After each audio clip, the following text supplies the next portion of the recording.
2020 was an important year for Rolex. Unfortunately, important year for everyone, but particularly important for Rolex. This is because they decided to relaunch the Stellar dials. Relaunching these 80s inspired dials was a good idea, except not on the most basic Rolex watches, not on the Oyster Perpetuals. It seems very intentional on Rolex's part to launch these new dials on the Oyster Perpetuals, their entry-level watches. Perhaps this range was not selling as much as the other ranges, and they decided that even this should sell out. I'm assuming that the thought process behind the playful dials was to transcend a new wave of youth into classical watchmaking.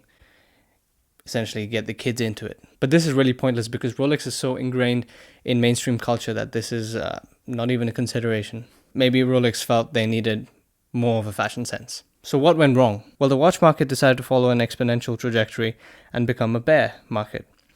2020 was the year where people started dumping money in watches, dumping money in the markets in general, but Rolex's attention stunt with the newly sought after Oyster Perpetual range really paid off.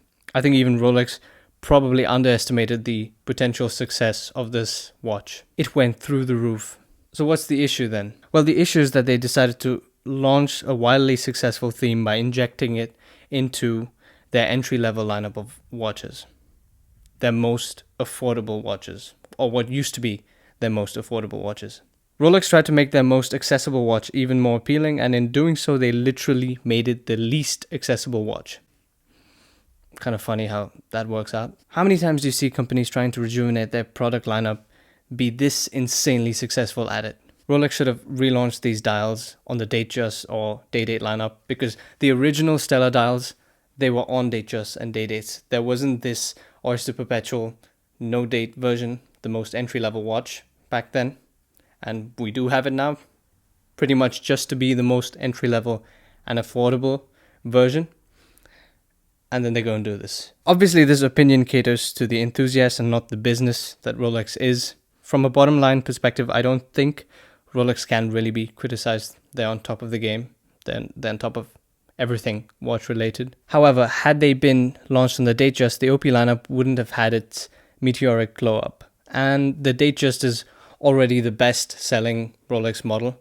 So I guess they really didn't need to boost sales in that category. It just makes sense from a business standpoint. I understand it. But it's stupid from an enthusiast perspective. Someone who wants to get into the watches or get one. So why did everything go wrong here? This was the real start of the Rolex mania. Some would argue that the Rolex mania began a lot earlier with the Daytonas being unavailable. But this is where watches in general, the entire category, went mainstream with investing. Rolex launched what they expected to be a watch with massive demand right in the heart of the pandemic. Shortly after launching this watch, Rolex and everybody else had to go home and thus close factories, limiting their artificial scarcity theme even more, so implementing it to the next level. So this phenomenon was enough to drive out the last few remaining watches on shelves of the ADs. Funnily enough, this is also when Rolex started printing those 4 exhibition-only plaques that they had to put at ADs in order to have something in the store to look at or try, but not to buy. Before launching these Oyster Perpetuals, the limited production capacity excuse provided by Rolex was somewhat believable, but now with their focus on precious metals and a billion bejeweled watches, this really makes it clear that that's what they want to sell, not the still inexpensive, low-margin watches. So far, we've just been talking about the entire colourful OP range and not this particular one, the Tiffany, the 41mm. So, predictably, this blue was the most popular watch in the entire range. Why? Because blue is popular everywhere. Every Datejust, the blue one is the most desirable. The Sky Dweller, the blue is very desirable. All watch brands are producing blue dials, and blue's in, essentially. Blue is more popular than black, white. The only exception tends to be green dials, and even that, it's rare cases. It's not always the norm. In late 2021, there was the infamous auction of the Tiffany Patek, another cash cow done in the name of hype. This predictably shed light on the Rolex example of a basic watch being doused in the perfect mix of inaccessibility and hype coupled with a distinct color that served as a false flag of uniqueness. It's really not unique, it's just a pastel turquoise blue. There's nothing more to it. There's nothing more to the 5711. And there was nothing more to this Oyster Perpetual either. The markets were consequently flooded with a new game of who can price their Tiffany higher. However, this was more speculative than real. It was just dealers buying it to price it higher. I don't even know if they bought it. Some dealers would buy it just because they hoped it would go even higher. And so everyone was just playing this game, but no end customer was buying this watch at those prices. Just as the values began to drop and stabilize after all this nonsense, Rolex got rid of the pastel colors around March, April 2022. Now, there is a Tiffany in 36 millimeters, but everyone wants the biggest one. Everyone wants the 41. So as soon as Rolex dropped the hammer, that basically cemented the values of the 41 millimeter Tiffany on the market. Rolex essentially converted these inflated speculative values of the watch into real market values. So in 2022, less than 20 months after release, they discontinued their most hot watch.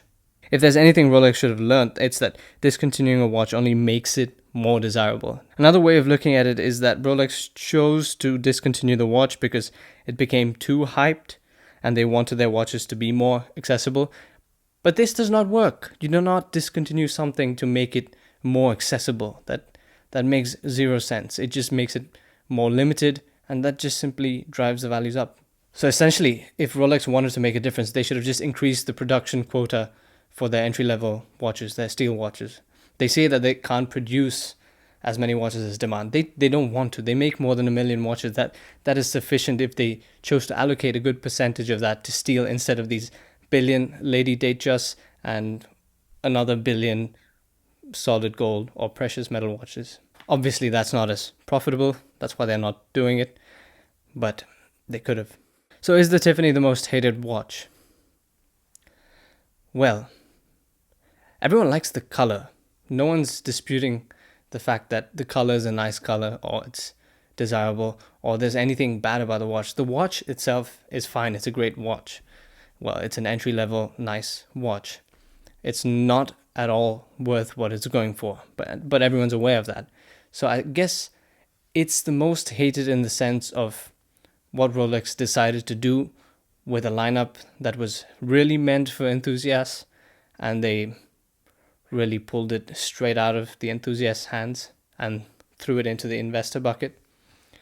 So in that sense, it's the most hated lineup or hated decision. So I guess you can say that it is one of the most hated Rolexes. Although if you want to simply go by the watch itself, people would argue that the Yachtmaster 2 is far more ugly and disliked in general than any of these. And the same case could be made for a lot of two-tone models. The watch itself is perfectly fine, but what it embodies is all the negatives of Rolex. So give me your take on the subject, put it in the comments below. See you there.